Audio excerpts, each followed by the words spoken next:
Right. Okay. So I'll be fair. I don't actually know. I don't know if he has a secret identity in the comic books, but I'm interested to see just how sort of splash pagey the movies are going to get because it's an interesting time for Marvel. It's an interesting time.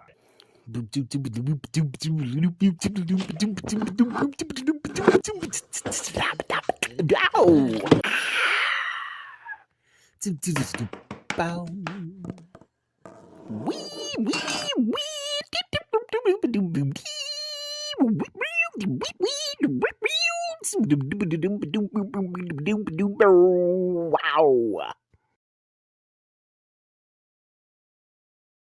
Hey everybody, my name is MichaelStephenson. Welcome to my YouTube channel. You are currently watching my art/entertainment industry series in which I talk about things that are different in Hollywood, mainly film, television. I'll do a little bit of book publishing as well as like recording or music as well. If this is your first time here on the channel, I ask that you please go back and watch some of my previous videos. I am trying to do these videos in a sort of chronological order. That's why they're labeled episodes 1 through etc. And the reason why I'm doing that is because I'm trying to build up a particular foundational lingo or language here on the channel so that it can serve as a shorthand later into the videos so that I can just say something like Avatar Era or The Lost Effect, and you guys will get it. You'll understand automatically exactly what I mean, and I wouldn't have to re-explain myself or that idea or that concept. So tonight, I hope that this video is going to be one of the shorter videos. I don't think that I have a whole lot to say on it, but I do have, and well, it is something that I've been at least noticing. So last year in September of 2023, Spectrum and Disney came to a decision in which they decided that in order for Spectrum to still carry the Disney, like all the Disney channels and stuff, the Disney Channel, ABC, and I even believe Freeform is still in their wheelhouse.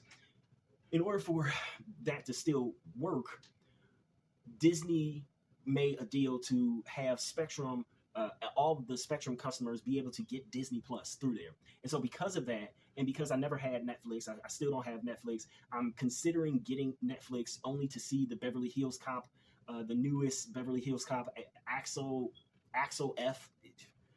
So it's kind of a dumb name, but it's okay. It's whatever. I'm considering it. I don't know if I'll do it this summer or in the winter. I'm not sure, but I'm just considering it. But because I never had Netflix before, I was never able to watch the Marvel Netflix series. And so I spent the last 3-4 months basically binge watching them. Not really, in the traditional sense. I would watch one episode per night for the last 3 or 4 months, and I got through all of them. Jessica Jones, Luke Cage, Daredevil, The Defenders, Iron Fist, and The Punisher. I got through all of them. And there were some things that I was noticing on there that didn't seem to ever get into the MCU at large. Now, of course, we know that at least Daredevil and The Punisher are specifically for sure now in the MCU. And we also know that the other Marvel Netflix series are also technically in the MCU as well. They've been officially added into the official Marvel timeline. So all of that is canon. So one of the things that I was noticing that was interesting is that it felt like, specifically for the Marvel Netflix, it actually felt like they were more willing to, weirdly enough, go a lot more comic booky with their with their iterations of the characters. It's hard for me to figure out where I want to enter into this discussion. But yeah, it just felt somehow, some way, even though yes, they were incredibly serious, weirdly enough, they felt more comic booky to me than some of the than some of the movies have felt, which is interesting because they also feel, in a strange way, almost more grounded than the movies have ever felt. It's very bizarre, but that led me to this idea of, is Marvel going more comic booky with their films and with their TV shows going forward? So one of the big things that I was noticing is that, and this is a big thing that everybody has sort of been obsessed over ever since the Deadpool Wolverine still shots, like photos from the set and whatnot, came out, is that they have, unlike with the Fox entertainment, unlike with all of the Fox movies that had the X-Men and where Logan slash Wolverine was in. The MCU is fully embracing the costume for Wolverine, that iconic yellow costume that he has, even with the whole weird head helmet thing, this big giant black eyes and all that stuff. They are embracing that, where Fox was just like, Fox, a lot of their stuff that they tried to do, they were just like, yeah, we are not in any way, shape, or form going to embrace most of this stuff, to be honest with you. So the costumes that the Fox movies had were just far and away not what the fans seemed to want for pretty much most of the characters, whether it was the X-Men, even the Fantastic Four. Yeah, they had their costumes, but I don't know, were they really that good? They sort of, kind of. And I was just wondering, like, what other well, first off, obviously we like it with Wolverine because that whole yellow costume is iconic, and I think we're probably going to like it with Cyclops if and when we do get the X-Men movie and Cyclops is in there. But I was just wondering what other Marvel comic book characters that we've seen on screen to where their costume was extremely changed in some way. What other characters do we want to see have these costumes that are super duper comic booky, like so comic booky that they kind of almost in some sense don't even fit into the universe at large that they were created, that Marvel has created for their cinematic universe. Because I was thinking of the Spider-Man No Way Home. I just saw it. I know a lot of you saw it back when it came out in 2021, but again, I made a pact to myself, and I still have yet to break this promise that until Marvel wows me, or until they hire me, I still want to play Kang. That video is still out there. Go check out my Kang video. Make that go viral. Maybe Disney will notice. Until they wow me or hire me, I don't think I'm going to see another Marvel movie in theaters. And yes, that carried over to Spider-Man, even though everybody said that it was a fantastic movie. So I just saw it. It was okay. I think that a lot of people were colored by nostalgia and just wanting to see all of the Spider-Man and this whole multiversal thing play out. But that was another video. I already did my Spider-Man video. You can go check that out if you want to see my thoughts on Spider-Man. But remember, if you guys remember, at the very end of that movie, Spider-Man, Tom Holland's Spider-Man, that Peter Parker, he was in a costume that was super duper. I was like, it was so different that I was almost like, wow, I just did not think that they were going to go with that. To be honest with you, it almost seemed, man, how do I put it? Without without upsetting people, it almost in some ways seemed too colorful, I guess. And this is coming from Black man. So Black people, we usually love our colors, our loud and impressive colors. But that Spider-Man suit, I just don't know, man. I was like, ooh, that just looks super. It was something. It was something. It looked so comic booky to me. It looked like it jumped literally straight out of one of the Spider-Man cartoons from the 90s. Maybe jumped through a glossy finish on the way out of that cartoon into real life, because I was like, wow. Oh man, most of the, in my opinion at least, most of the costumes that we've seen when they actually are in the MCU, the colors are kind of watered down a little bit. Like, I didn't think that Captain America's, yes, in the first Avengers film, it seemed like his costume was really that vibrant blue. But then after that, it very much so felt like, okay, we're going to tone down the colors, and it's going to look, he's still going to look like Captain America, but it's not going to look quite like it does in the comic books, et cetera, et cetera.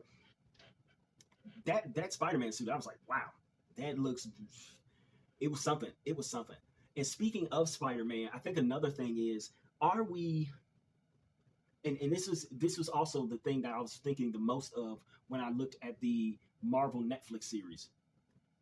Are we entering a phase again in which Marvel superheroes specifically, but in general, superheroes, superhero films, TV shows in general, are going back to the whole secret identity thing?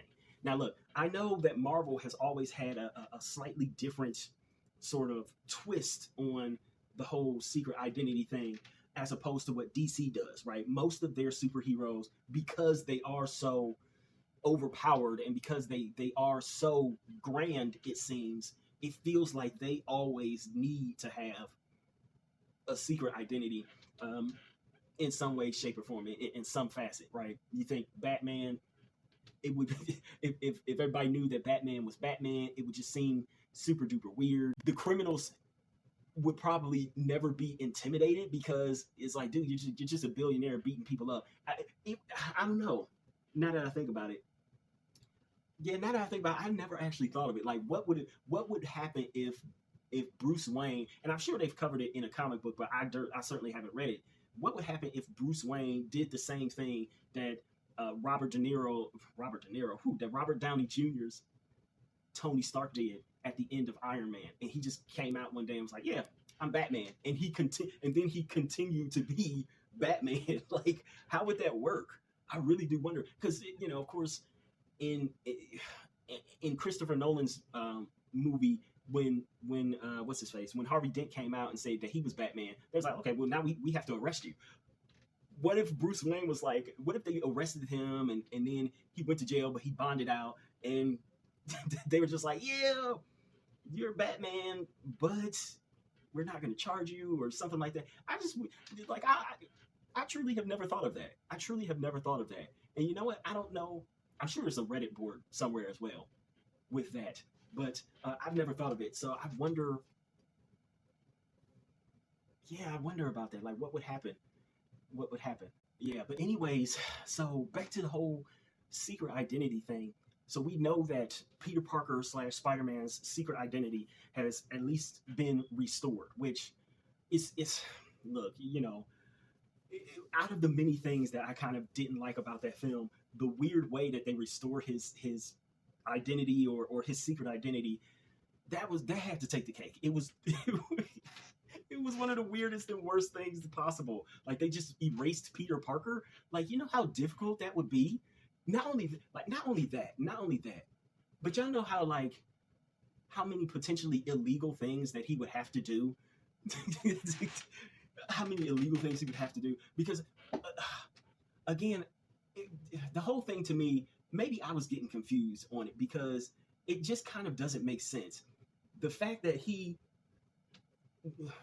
now I can't even remember the specifics of the wish, because it's like, not only did he erase the fact that his best friends and pretty much everybody in the world no longer knows that Peter Parker is Spider-Man, but it very much so felt it very much so felt like they didn't even know who Peter Parker was at all.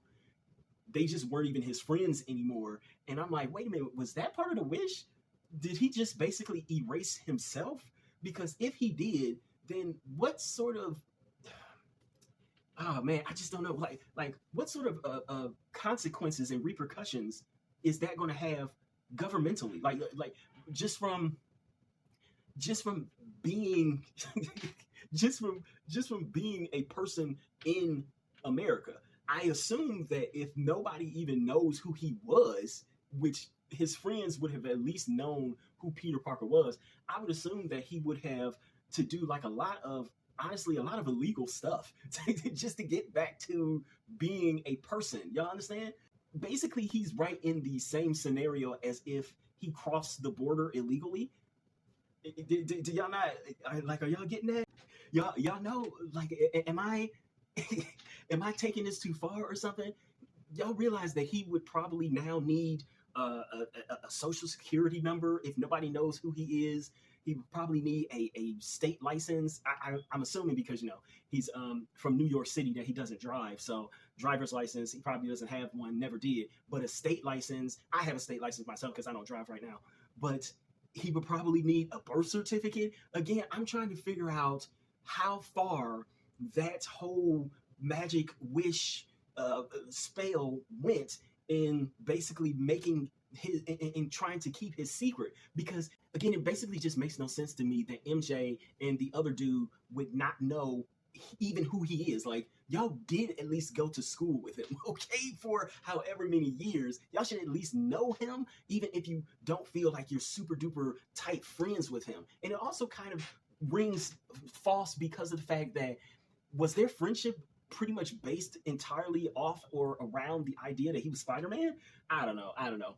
It's funny to me though too, because it's like, y'all realize that in basically erasing him, pretty much y'all made him into y'all made Peter Parker into a criminal. Y'all realize that, right? Because how else is he going to get all of those documents legally?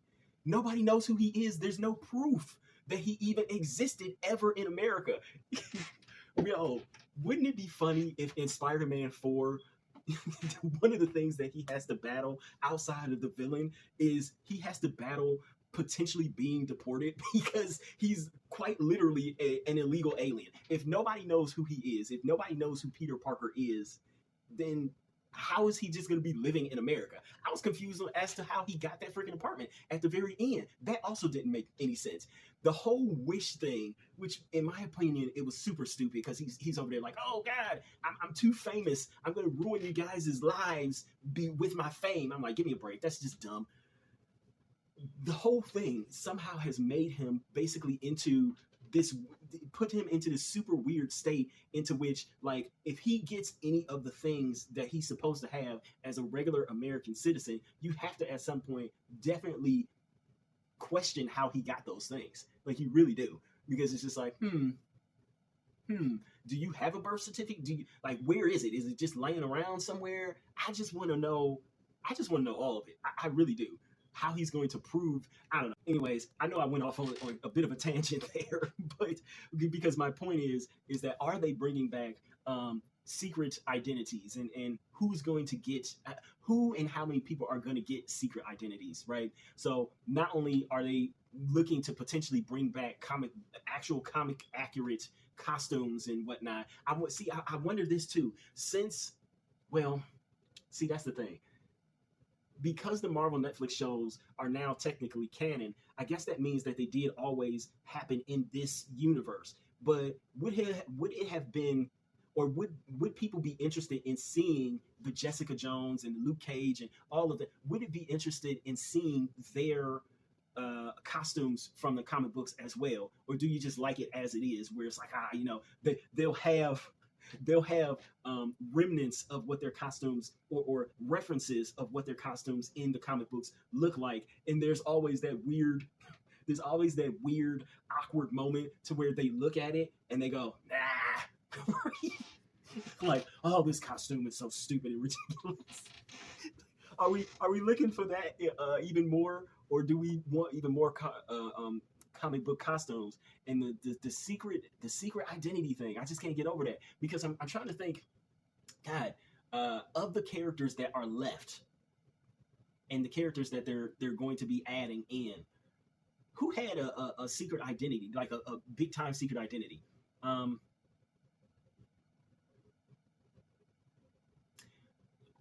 I'm fairly certain the Black Knight did, right? What's his name? Kit Harington. Are they actually going to bring him back? Do we know that now? Yes or no? Like, I don't know what's going on there. I think he had one, right? I'm trying to remember. You know what? I'm going to keep it real. I don't think I ever read a single Shang-Chi comic book. I just don't. I don't think I ever read a single one. So I don't know if he had a secret identity or not. I'm going to go with no, but I really don't know.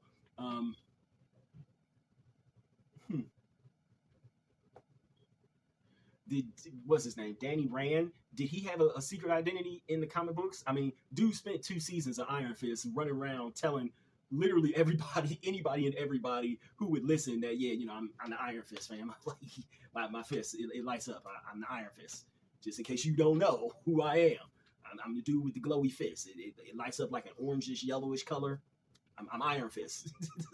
he told everybody that he was the Iron Fist. So I don't know. Yeah, I just really don't know. Should we go back to having some kind of secret identities, and with that, are we going also back to the secret identity costumes and whatnot that went with that? I just find it really interesting, all of the all of the hubbub and hullabaloo about Deadpool Wolverine, because people just absolutely lost their nuts when they saw Hugh Jackman actually in the Wolverine costume. They were like, "Oh my God, we get to see it for the first time. Oh Lord, this is going to be great." I'm like, okay. I'm still probably not going to see it in theaters, but yeah, he did look pretty good in the costume. You know, it was a change of pace from what we had seen him in, all the stuff that we had seen him in before. Yeah, I don't know. So those are the two things that I feel like they are leaning more into the comic booky side of stuff. Again, it seems, where it's not necessarily that it's wacky or anything like that, but it's just two things that seem to have been, I guess, just either missing or just misplaced in some way, shape, or form, at least for other iterations of the characters and whatnot. I don't know. I'm intrigued to see it, though. Because I wonder, see, that's the thing. I wonder if Spider-Man is even going to be in the Avengers, because that just feels like, well, I shouldn't be talking about Spider-Man again. I really don't want to talk about Spider-Man again. I know he's a super popular character, but I just can't stand Tom Holland's iteration of the character. Yes, I'm intrigued, but at the same time, it just feels like it just feels like they're going to basically, it just feels like they're going to completely undermine the entirety of the end of No Way Home, to which I'm like, why even write that ending to begin with? It was just such a dumb ending. Listen, I get it. Famous people always think that, oh my God, my fame is going to ruin something. But at the end, it'll ruin it a little bit, but it's better to just actually still be around in the people's lives than to just throw them away and be like, no, I'm too famous for you, blah, blah, blah, yada, yada, yada. I don't know. I don't know. I'm just looking forward to seeing, even though I'm not seeing it in the theaters, I'm looking forward to seeing what they're going to do with this new stuff. I wonder even if they're going to, in some ways, water down the colors of the what's his name, Sam's Captain America suit, because in the TV show, I felt like it was probably the brightest thing in that entire series. His suit, when he had the he was flying around with the falcon wings and all that stuff. I thought the suit looked amazing, to be honest with you. I wonder if they're going to sort of wash that out in the same way that they did with Chris Evans' Captain America suits post Avengers, to where it was like super sort of faded. It looked almost like a faded denim type of thing. I don't know. Anyways, this video is already too long. I thought that it was going to be much shorter, and I just want to know you guys' thoughts. What you all think about what they're doing with the costumes, and if characters are going to start trying to have more private, secret lives and secret identities and things of that nature. Again, like I said, Marvel didn't. That was never really their forte, from what I can remember. That was always a DC thing, and of course, I'm a DC sort of guy, but I know a few characters did have them. So yeah, what do you guys think? I don't have a comment. I don't have a sign off. So while I don't have an official sign off yet, I guess I should do the whole please like, comment, share, and if you so desire and you want to see more, subscribe. But more importantly, I will ask that you please go and purchase one of my books. They are mostly ebooks, and pretty much they are all under $10. See if any of my work is actually any good, if it lives up to any of the things that I'm talking about here on my channel, specifically with the entertainment industry videos. So please go purchase my books. All of my links are down below. Thank you.